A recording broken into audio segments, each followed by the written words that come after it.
नागपंचमी निमित्त हंगामी व्यवसायाच्या दृष्टीने चंद्रपूर इथून लाह्या, वटाणे, फुटाणे व इतर पूजेचं साहित्य खरेदी करून मोटारसायकलने आपल्या स्वगावी भद्रावती तालुक्यातील मुरसा येथे परत येत असताना मागाहून येणाऱ्या एका कारने दिलेल्या जोरदार धडकेत पती व पत्नी गंभीर जखमी झाले। त्यानंतर उपचारादरम्यान त्यांचा दुर्दैवी मृत्यू झाला।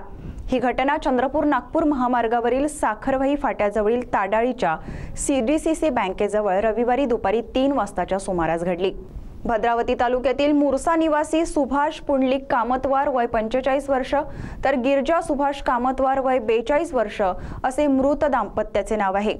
ग्रामीण भागात हंगामी व्यवसाय करणारे हे दाम्पत्य नेहमीप्रमाणे नागपंचमीच्या पर्वावर व्यवसाय करण्यासाठी लाह्या, नारळ, वाटाणे, फुटाणे व पूजेचे साहित्य खरेदी करण्यासाठी चंद्रपूर येथे गेले होते। ठोक विक्रेत्यांकडून विक्रीचे साहित्य खरेदी करून आपल्या मोटारसायकलने आपलं मूळ गाव मुरसाकडे जात असताना चंद्रपूर नागपूर महामार्गावरील साखरवाही फाट्याजवळील ताडाळीच्या चंद्रपूर मध्यवर्ती बँकेच्या समोर मागून येणाऱ्या कार क्रमांक MH15 JD 1096 ने त्यांच्या दुचाकीला जोरदार धडक दिली। यात सुभाष व त्यांची पत्नी गिरजा हे गंभीर जखमी झाले।